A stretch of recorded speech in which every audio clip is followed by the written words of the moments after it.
Maing buntag Pilipinas, maing hapon Texas. So igsuon na napunta karon sa pagpadayon sa pagbasa sa pulong sa Dios. Amen no. Salamat sa kahigayunan nga gihatag sa Ginoo kanato karong adlaw. And siguro yung nakita dako kay akong gisulot tungod kay tugnaw kayo diri karong mga panahon na igsuon. So dili pwede nga dili kanang magdubol-dubol kay tugnaw jud kayo no. Mangurog kaayo sa tugnaw. Pero okay, dili na mahimong babag, no? Aron dili ta makapadayon. So, magpadayon gyud ta igsuon bisan pa sa mga kasagaran, mga kanabang mga pagsulay or sabi tawag na challenges sa kinabuhi, no? So, usahay mo, murag mo hinay man ta, pero ingon pa sila no bahalag hinay basta kanunay. So, padayon lang ta igsuon. Okay, so karon na nata sa unang Samuel 8, no? Nanat sa unang Samuel 8. Okay, so before ta magpadayon igsuon, ako ta kang gihangyo nga makig magauban ka nako no, kay sanduro ta sa Ginoo pinaagi sa mga pagampo. Hallelujah. Dalaygon ag mahimayon ang mga Dios. Salamat kay Lord nining kahigayunan nga imong gihatag kanamo Ginoo. Lord, ikaw among ginasangpit. Ikaw Ginoo ang among ginaawhag Lord nga mamuhat sa mga karong pagbasa sa imong pulong. I pray Lord nga imong balang espiritu mamuhat sa mong matag usa ka kasing-kasing nga imong pulong Ginoo mohitisok gyud sa mong alimpatakan Lord, mohitusok gyud sa mong kasing-kasing o God o nga makakuha mi mga lesson Ginoo sa maong pulong o God. I pray nga ikaw makig-istorya kanamo Lord pinaagi sa imong pulong o God. Lord, ipadayag kanhi kanamo Ginoo kung unsa imong gusto nga ipadayag karong adlaw. Panalangin niya ang tanan Ginoo nga manan-aw ani nga video Lord. I pray nga silang tanan uban lang tibok panimalay o God makadalit sa grasya nga gikan kanimo. Panalangin nga pinasahi Ginoo gikan kanimo. Salamat Lord sa imong pagabuhaton. Dalaygon ka sa walay katapusan. Thank you kay Ginoo nga ikaw ang Dios. May magadihog ka nako karon samtang magabasa kanimo sa imong pulong. O nga ikaw o Dios ang mapasidunggan niining tanan. Dalaygon ka sa walay katapusan. In Jesus name I pray. Amen and amen. So, igsuon na nata sa unang Samuel 8. Kay giuluhan ko ni siya og nangayo ang mga Israelita og hari. No? So, kini ang una nila nga pagpangayo og hari. Kay sa una, mga propeta man, no? Pero kini nga time, ang mga Israelita nangayo og hari. So, atong basahon. Kay verse 1, ingon, sa pagkatigulang na ni Samuel, gihimo niyang maghuhukom sa tibuok Israel ang iyang duha ka anak nga si Joel nga mao ang magulang ug Abiya nga mao ang manghod. Mga maghuhukom sila sa Beersheba apan wala sila mosunod sa lakang sa ilang amahan kay sa lapi man lamay ilang giapas. Nagpasuborno sila ug gituis nila ang hustisya. Verse 4, usa ka adlaw ni ana nagtigom ang mga kadagkuan sa Israel. Unya nangadto sila kang Samuel didto sa Rama o giingnan nila siya. Tigulang ka na ug ang imong mga anak wala magsunod sa imong mga lakang. Busa pagtudlog hari nga magmando ka namo sama sa gibuhat sa ubang mga nasod. Nakapasubo kang Samuel ang ilang pagpangayog hari. Busa nagampo siya sa Ginoo.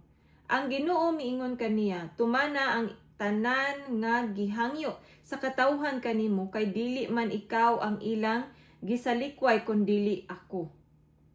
Dili sila buot nga ako maoy maghari kanila. Ingon nga gisalikway ako nila sukad sa akong pagkuha kanila gikan sa Ehipto ug nag-alagad sila sa laing mga Dios. Gisalikway ka usab nila. Busa tumana ang ilang gihangyo ug pasidan-i sila sa buhaton sa tawo nga maghari kanila. So no, naghangyo sila so giuyunan sa Ginoo no. Even though nakabalo ang Ginoo nga gisalikway sa mga tao ang siya nga Ginoo ug si Samuel.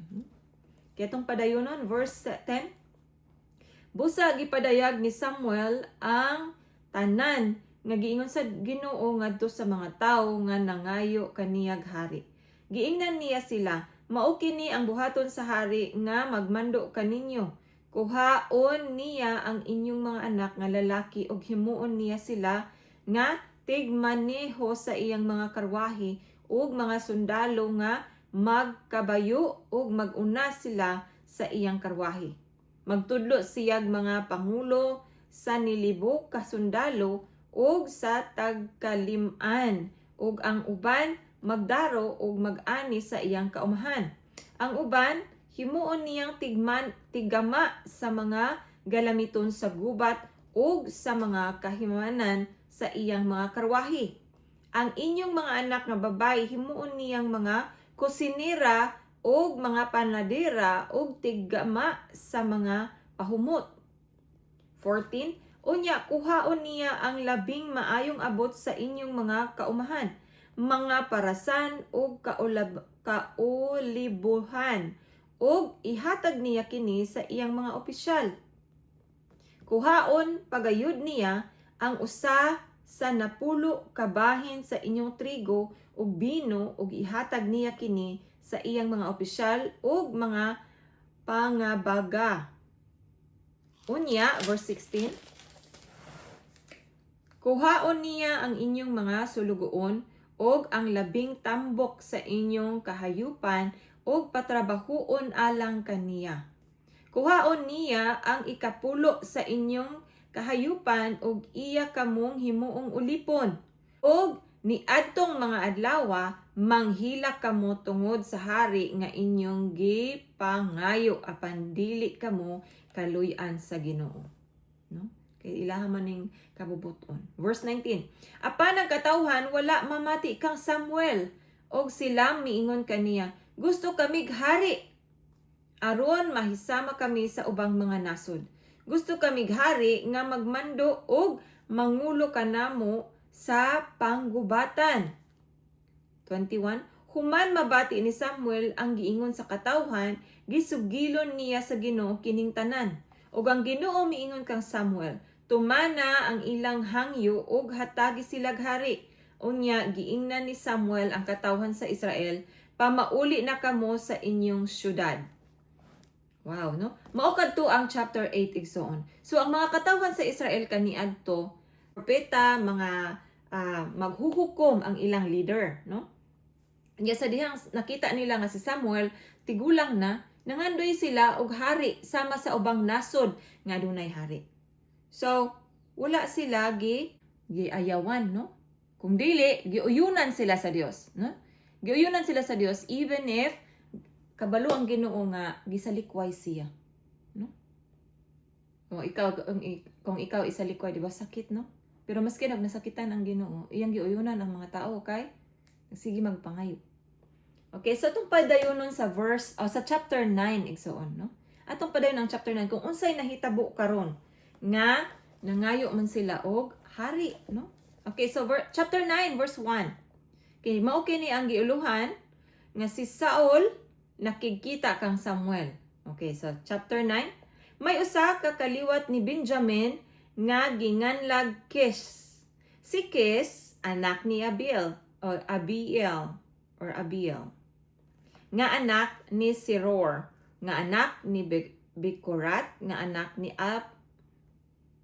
Apia. Dato kaayo si Kish. May anak siya nga ginganlag Saul, nga batan-on ug gwapo.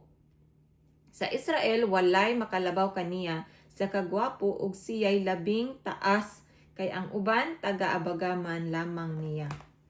So kuanda si Saul, gwapo ug taas, no? Okay, verse 3. Usa ka adlaw ni ana nawala ang mga asno ni Kish nga amahan ni Saul.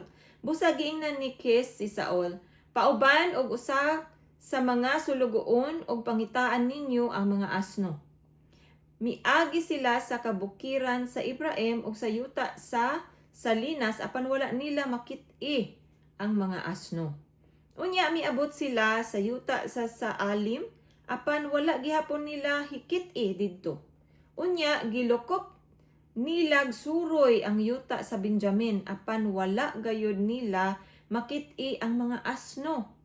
Sa pag-abot nila sa yuta sa Sup, si Saul miingon sa iyang sulugoon, Mamauli na lamang kita kay tingalig mga balaka kanato ang akong amahan ug dili na hinuon sa mga asno. Verse 6, apan niingon ang sulugoon kaniya, hulat una, may alagad sa Dios nga nagpuyo niining syudara ug gitahod siya sa tanan kay matuman man ang tanan nga iyang isulti. Mangadto kita kaniya kay tingalig may ikasulti siya kanato kung asa nato makit-i ang mga asno.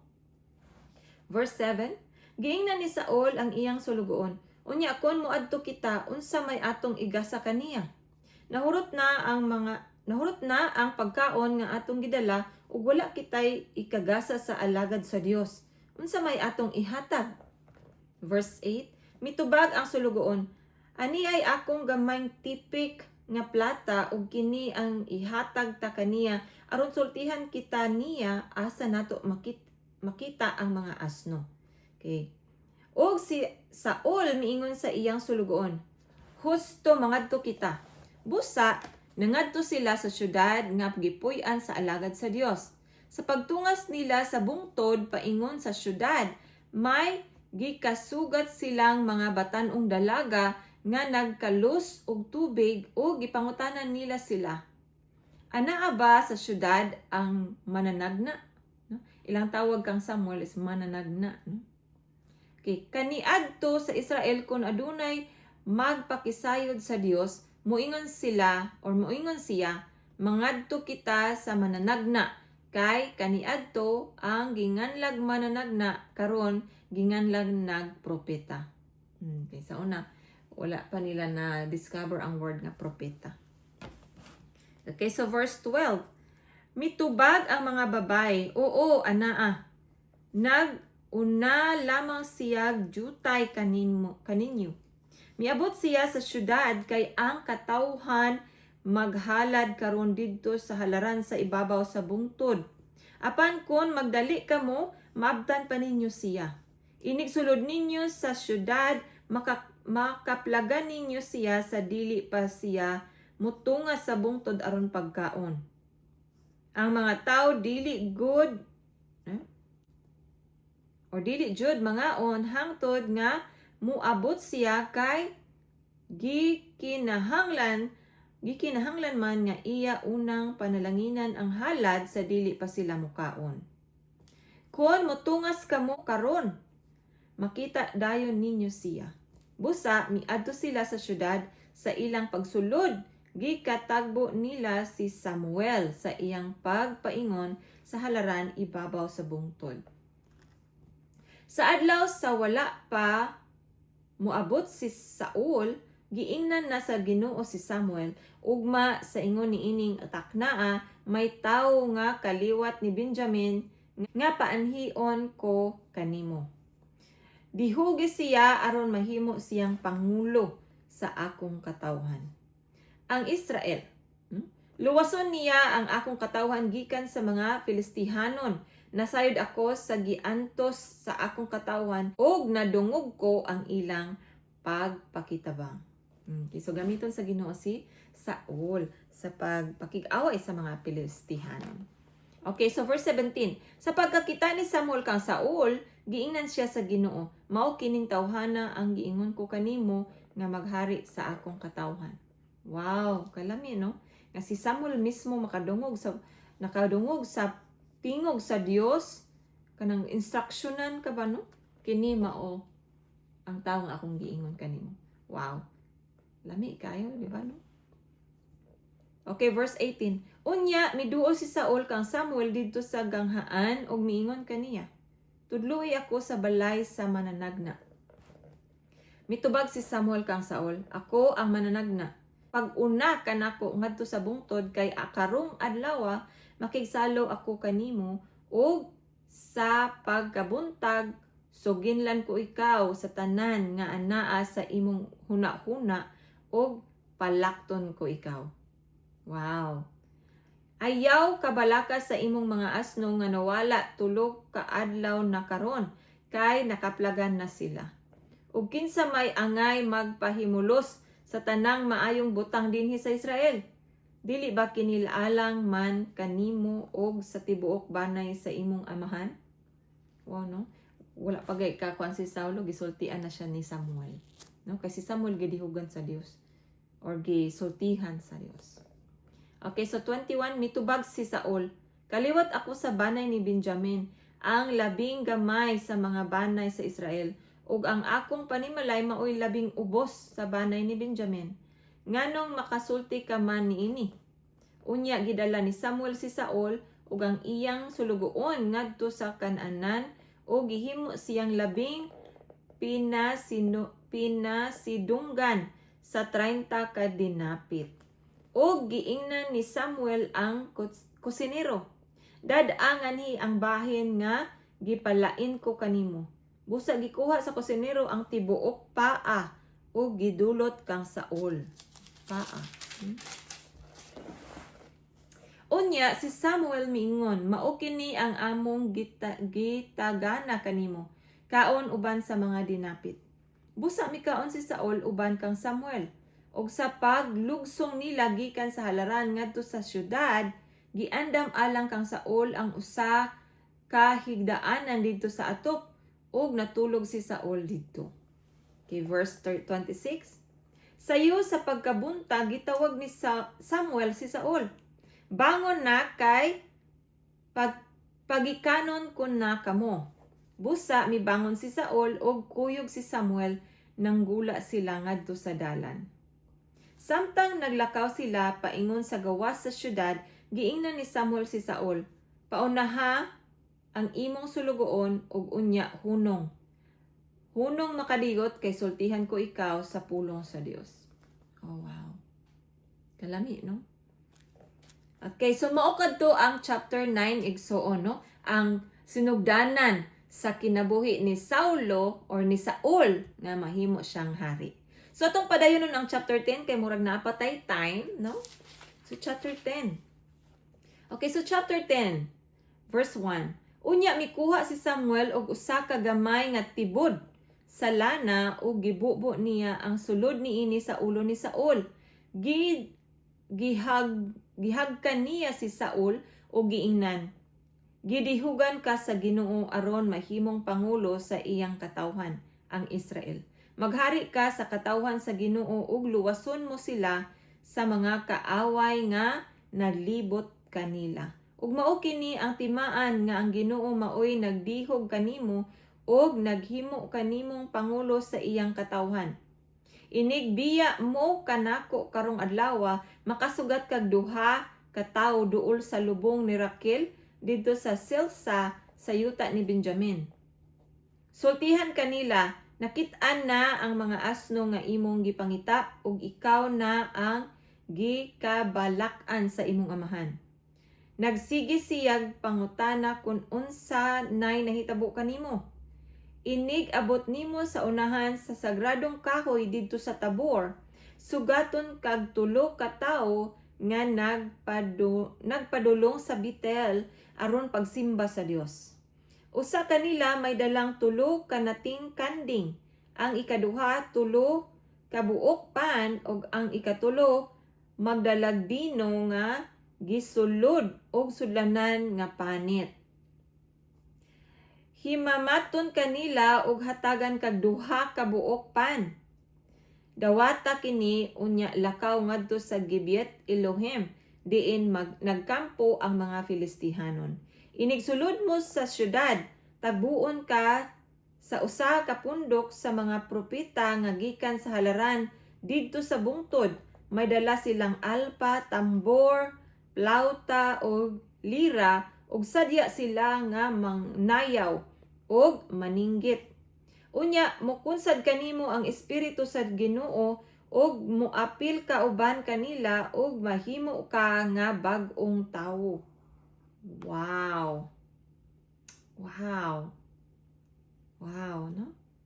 Wow, kalami ani no, gikuan ni Samuel ba no? Pagkuan giingnan na niya daan si Saulo nga kung moadto siya didtong dapita sa mga katong mga propeta nga nagsayaw, nagsinggit, no? Nagsimba sa Ginoo. Pag moadto siya didto, ingon siya, ang espiritu sa Ginoo mukunsad kang Saul.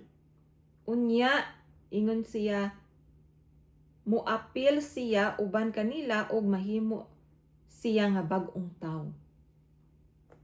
Bag-ong tawo igsoon. Wow. Maunay himo sa balang espiritu nganhi kanato.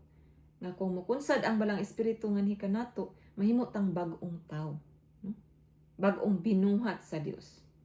Dili na tawhanon ang ato ang panghuna-huna, dili na tawhanon natong mga desire kay mausab ta kay ang balang espiritu sa Dios maoy magiyan nato. So espirituhanon ang ato ang ma-shift ang atong huna-huna ba. Kalami ana iso no? Nga experience kini ngani ba no? Nga mukunsad og kanang balang espiritu kanimo. So sa dihang dawaton nato si Jesus Christ as Lord and personal Savior, automatic man pod no nga kung kita nagatuo kaniya by faith no? Kaya ang grasya sa Ginoo ingon man gihatag ang atong kaluwasan pinaagi sa grasya sa Dios. Tungod sa grasya sa Dios pinaagi sa pagtuo. No? Kung nagtuo ta sa Ginoo, so ang Holy Spirit pod nagpuyo sa tong kasing-kasing kay siya ang maghinahinay og bag-o nato, no? Okay, so padayon na nato verse 7, unya kung kining mga timaan makita na nimo buhata ang ikaupat buhata ang ipabuhat kanimo sa Ginoo. Pag-una kanako ngadto sa Gilgal kay moapas ako kanimo nga magdalag mga halad nga sunugon og mga halad alang sa kalinaw. Magpaabot ka kanakog 7 ka adlaw unya sultihan ko ikaw sa angay mong buhaton, no? So paadtuon siya didto sa Gilgal. Okay, so verse 9. Sa pagbiya ni Saul kang Samuel, gihatagan siya sa Dios og bag-ong kasing-kasing. Wow, bag-ong kasing-kasing igsuon. No, gihatagan siya sa Dios og bag-ong kasing-kasing. Ang Ginoo ra jud makausab nato igsoon ba no? Kaya usaon pa nato kanang try nga magbuutan ta, mubalik gyud ang atong pagka kita kung wala ta gibag-o sa Ginoo. No? Pero lami gyud kung usang pitra ta sa Ginoo permanente kay para ihatang bag-ohon, no? Hallelujah. Nahitabo gayud ang tanang mga ilhanan ni adtong adlaw. Sa pag-abot niya or nila sa Gibeya, gisugat sila sa usa ka pundok sa mga propeta ug mikunsad kang Saul ang espiritu sa Dios ug miapil siya uban kanila. Sa pagkakita sa mga tawo nga nakaila kaniya, nag-ing-anay sila, unsa may nahitabo sa anak ni Kis? Propeta na ba di ay si Saul? Unya may taga didto nga nangutana kanang uban propeta ba usab di ay ang ilang mga amahan? Busa nahimo kining panultihon. Propeta na ba di ay si Saul? Sa pagkatapos niini si Saul miadto sa halaran didto sa bungtod. Ang uyuan ni Saul nangutana kaniya og sa iyang sulugoon. Diin man kamugikan og siya mitubag. Nangita kami sa mga asno ug kay wala man namo nakit-an nangadto kami kang Samuel. Mingon ang uyuan ni Saul, unsa may gisulti na Samuel kanimo? O giingnan ni Saul ang iyang uyuan, gitug-anan kami niya nga nakaplagan na ang mga asno. Apan bahin sa giingon ni Samuel mahitungod sa iyang pagkahari, wala gayud niya tug-ani ang iyang uyuan. Okay, so verse 17. Unya gipatawag ni Samuel ang katawhan aron magtigom didto sa Mispa at tubangan sa Ginoo og giingnan niya ang katawhan sa Israel. Mao kini ang giingon sa Ginoo, ang Dios sa Israel. Gipagawas ko kamo sa Ehipto o giluwas ko kamo gikan sa mga Ehiptohanon og sa tanang gingharian nga nagdaog-daog kaninyo. Apan karon gisalikway ninyo ang inyong Dios nga nagluwas kaninyo sa tanan ninyong mga katalagman ug mga kalisdanan ug kamo dili na gustog manduan sa Dios. Busa nangayo kamog hari. Karon ang tagsa-tagsa ninyo kabanay o panimalay kinahanglang moduol sa Ginoo. Unya gipaduol ni Samuel kaniya ang tanang banay sa Israel ug napili ang banay ni Benjamin pinaagi sa Ripa. Iyang gipaduol kaniya ang matag panimalay sa banay ni Benjamin ug ang panimalay ni Matri maoy napili pinaagi sa Ripa. Giripa niya sa katapusan ang panimalay ni Matri ug ang napili mao si Saul, ang anak ni Kis. Apan sa gipangita na nila si Saul, wala siya didto. Busa, nagpakisayod sila sa Ginoo kun hain si Saul. Ang Ginoo mitubag anaa siya nagtago sa mga binantal. Unya ilang gikuha siya og gipatindog taliwala sa katawhan ug nakita nila nga siya ang labing taas kanila. Giingnan ni Samuel ang katawhan, nakita nagayod ninyo ang gipili sa Ginoo. Walay sama kaniya sa tanang katawhan. Unya ang katawhan misinggit mabuhi ang hari, no? So siya ang unang hari, si Saul, no? Pinakataas sa ilahang banay or pinakataas adtong panahon na dito sa ilahang banay. Kaysa tong padayonon verse 25, unya gisultihan ni Samuel ang mga tao sa mga katungod ug mga katungdanan sa hari ug gisulat niya kini sa usa ka basahon nga iyang gibutang sa dapit nga balaan. Unya gipapauli ni Samuel ang tanang tawo ngadto sa ilang mga pinuy-anan. Mipauli usab si Samuel sa iyang banay didto sa Gibeah o gikuyugan siya sa mga taong isog nga gisalig sa Dios or gidasig sa Dios. Apan ang mga taong walay silbi miingon, unsaon man niining tawhana pagluwas kanato? O gitamay nila si Saul ug wala nila siya hatagi gasa. Apan nagpakahilom lamang siya. Mao kadto ang chapter 10 igsoon. So atong nahuman karon ang chapter 8, chapter 9 o chapter 10. So igsoon mao kadto ang sinugdanan, no, sa kinabuhi ni Saul nga mahimo na siyang hari, no? Nangayo ang mga tao og hari unya si Saul ang napili sa Ginoo nga mahimong ilang hari, unang hari sa Israel. So igsoon salamat kaayo sa imong pakig-uban kanako karong adlaw. So I hope nga magkita na usab kita sa sunod higayon. Dalaygon ang Dios. Daghang salamat.